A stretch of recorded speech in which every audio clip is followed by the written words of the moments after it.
Waalaikumsalam warahmatullahi wabarakatuh. Ya, selamat pagi anak-anak. Pagi, Pak.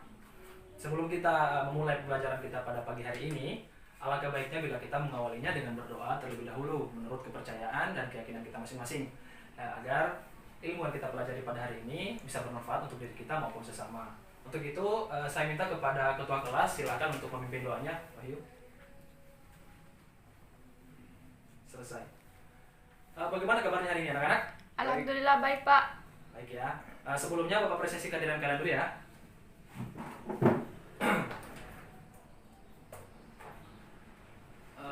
Nurul, Hadir, Pak. Wahyu, Hadir, Pak. Rizka, Alfa, Pak. Alfa. Iya, Pak. Tidak hadir kenapa? Sakit, Pak. Sakit? Waduh, ya sudah. Mari kita mendoakan Wahyu, mendoakan Rizka maksud saya, untuk supaya lekas sembuh, agar supaya bisa kembali lagi belajar bersama kita seperti biasanya di sini ya. Nah, ini sudah siap kan belajarnya anak-anak? Siap, Pak. Siap ya.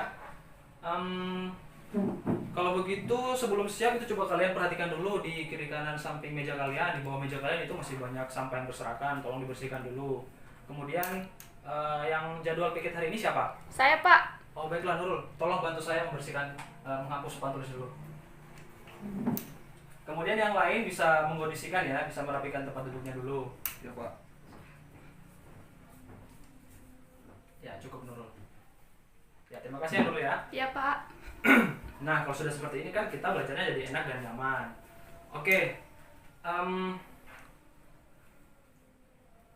Baiklah, sebelumnya silakan kalian mempersiapkan peralatan tulis kalian dan juga buku tulis kalian dan juga buku paket sosiologi kalian. Selain buku sosiologi harap dimasukkan ke dalam tas dulu ya, biar kita belajarnya bisa lebih fokus lagi kepada materi. Oke, seperti yang telah saya beritahukan kepada kalian, kepada anak-anak sekalian minggu kemarin, bahwa pada hari ini kita akan mempelajari materi yang baru, yaitu materi permasalahan sosial. Nah, sebelum saya menjelaskan mengenai definisi permasalahan sosial ini, ada tidak di antara kalian yang bisa menjelaskan, mendefinisikan apa sih sebenarnya permasalahan sosial itu? Ayo tunjuk jari dan berdiri. Saya, Pak. Baiklah Nurul, silakan. Iya, betul sekali Nurul. Jadi seperti itu. Permasalahan sosial itu merupakan suatu yang mengandung dua makna ya. Jadi permasalahan sosial, betul sekali apa yang telah kamu jelaskan Nurul. Tepuk tangan dulu dong untuk Nurul. Nah, karena kamu telah menjawab dengan benar Nurul dan juga memberanikan diri, kamu mendapatkan hadiah dari saya. Itu silakan ambil hadiahnya Nurul. Baiklah.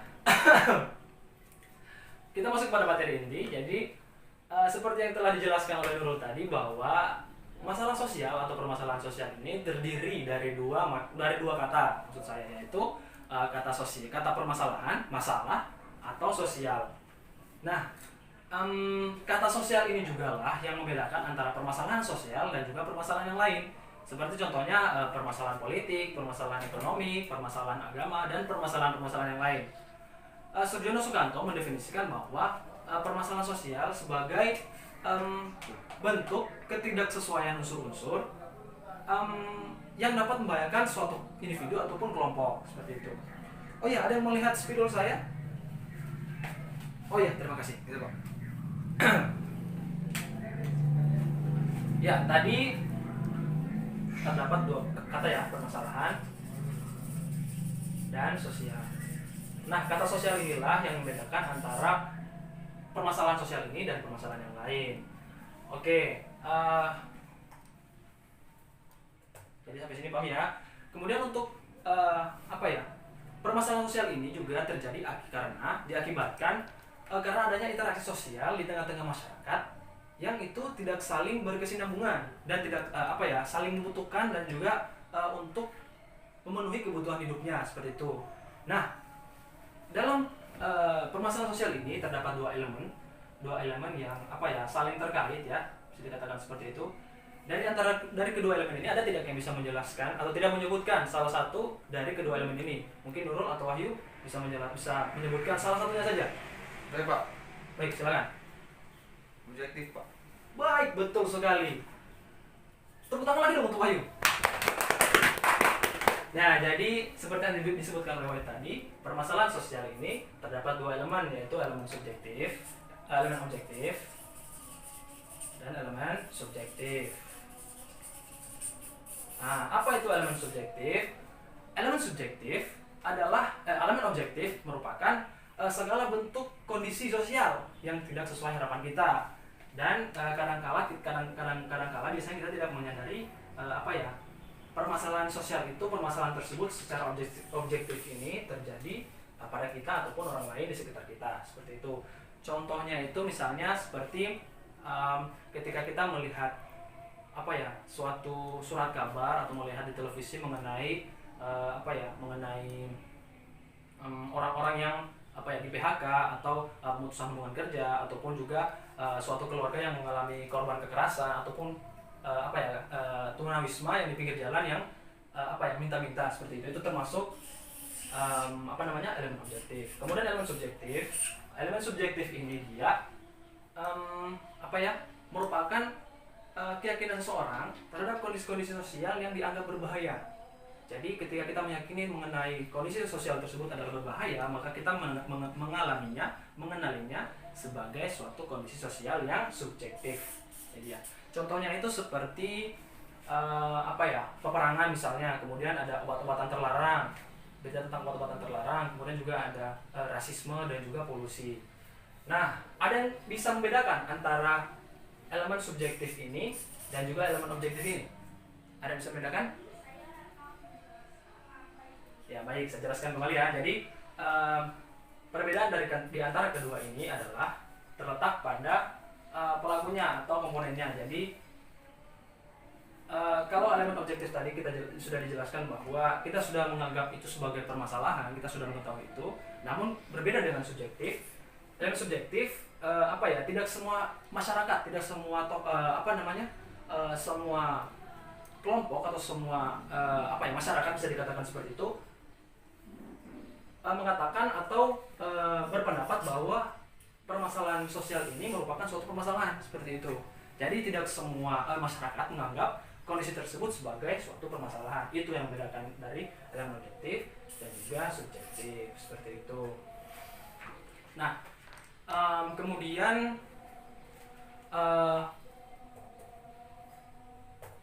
dari penjelasan tadi itu ada tidak yang bisa menyebabkan, yang bisa menjelaskan teori-teori terkait tindakan sosial ini atau fenomena sosial ini atau permasalahan sosial ini? Ada tidak yang bisa membedakan, yang bisa menyebutkan salah satu dari teori yang terkait dengan permasalahan sosial ini? Ada 3. Ayo sebutkan.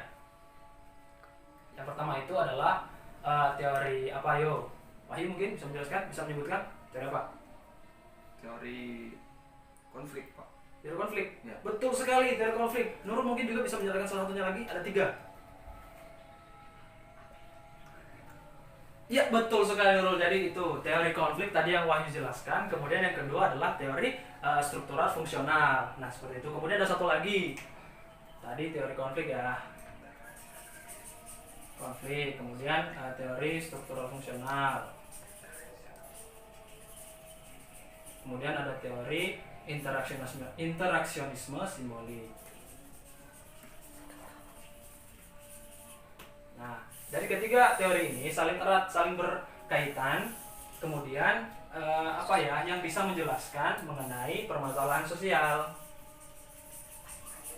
Nah, seperti itu. Jadi ketiga teori ini sangat erat kaitannya dengan permasalahan sosial yang nanti kita bisa dari teori ini, secara teoritis ini kita bisa menjelaskan apa yang dimaksud dengan permasalahan sosial di kehidupan kita ataupun di lingkungan sekitar kita, seperti itu. Nah, kemudian ada faktor-faktor penyebab dari dari permasalahan sosial ini. Faktor yang pertama itu adalah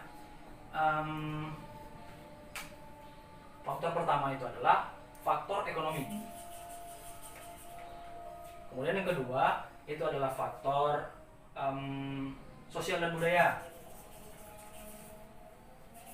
Kemudian yang ketiga itu ada faktor biologis. Dan keempat, ada yang tahu yang keempat? Pokoknya keempat apa? Faktor apa? Psikologis, Pak. Betul sekali Nurul, kamu pintar sekali ya. Faktor psikologis. Nah, dari keempat faktor inilah kemudian dikaitkan dengan teori ini, kita bisa mengetahui penyebab-penyebab terjadinya permasalahan sosial seperti itu.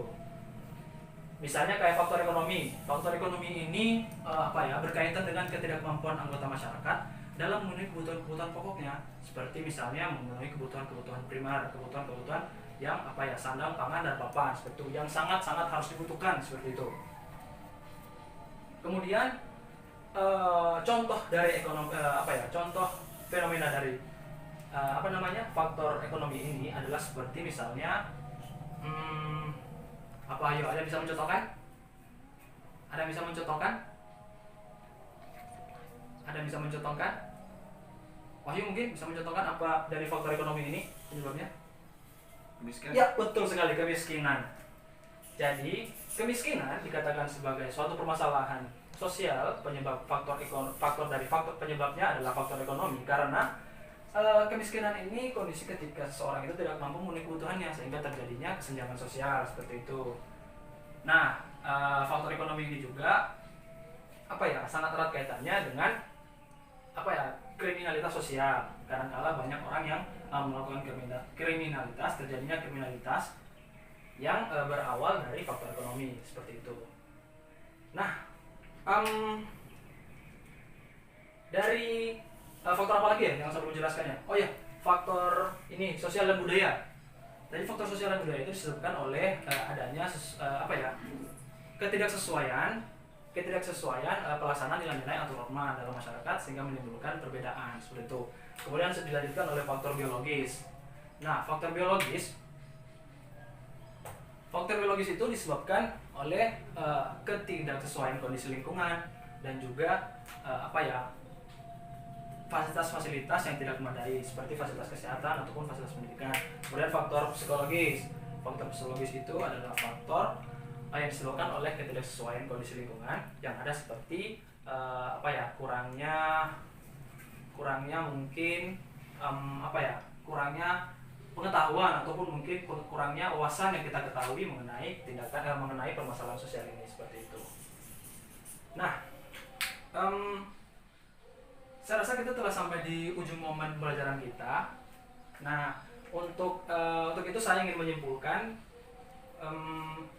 dari awal pembahasan kita, yaitu mengenai permasalahan sosial ini, bahwasanya permasalahan sosial ini seringkali terjadi di kehidupan kita, ataupun mungkin saja pernah kita mengalaminya atau mungkin pernah kita melihatnya, namun kita tidak peka terhadap hal itu, kita tidak menyadarinya, sehingga kita perlu mengasah lagi kepekaan kita. Dan juga permasalahan sosial ini kita bisa tindaki, kita bisa kaji menggunakan 3 teori yang telah kita sebutkan tadi, yaitu teori konflik, teori struktural fungsional, dan teori interaksionisme simbolik seperti itu. Nah, dengan ini saya rasa telah cukup ya pembelajaran kita pada hari ini. Saya tutup dengan memberikan tugas kepada kalian. Ini berupa tugas individu. Jadi dikerjakan mandiri ya, dikerjakan secara mandiri maksud saya, jangan berkelompok. Jadi saya minta kalian untuk coba mengamati fenomena-fenomena atau peristiwa-peristiwa yang terjadi di sekitar kalian, cukup di lingkungan kalian saja, tidak usah jauh-jauh. Kemudian kalian menganalisisnya menggunakan teori yang telah saya jelaskan tadi, teori konflik, kemudian teori interaction simbolik, dan juga teori struktural fungsional. Coba kalian mengamati, kemudian analisis dengan teori tersebut dan tentukan penyebabnya. Itu dari keempat faktor tadi. Faktor ekonomi tidak usah ya, karena saya telah menjelaskan mengenai faktor ekonomi tadi dan juga contohnya. Kalian tinggal mencari dari ketiga penyebab faktor ini, yaitu faktor sosial budaya, biologis, psikologis seperti itu. Kalian amati, kemudian apa yang bisa kalian tulis dari penyebab faktor tersebut dengan menganalisis menggunakan teori yang telah kita pelajari tadi. Oke, saya rasa cukup apa yang telah kita pelajari pada hari ini. Semoga bisa bermanfaat. Terima kasih kepada kalian semua yang telah memperhatikan dengan seksama, yang telah memperhatikan dengan penuh seperti itu. Dan juga terima kasih kepada Nurul dan juga Wahyu yang tadi telah sangat interaktif sekali ya menjawab pertanyaan saya. Bagi teman-teman yang lain, jangan mau kalah sama Nurul dan Wahyu. Silakan lebih pertebal lagi wawasannya, silakan lebih diperluas lagi wawasannya, dan juga jangan malas-malas belajar ya. Oke, saya rasa cukup. Terima kasih. Saya akhiri. Assalamualaikum warahmatullahi wabarakatuh. Waalaikumsalam warahmatullahi wabarakatuh.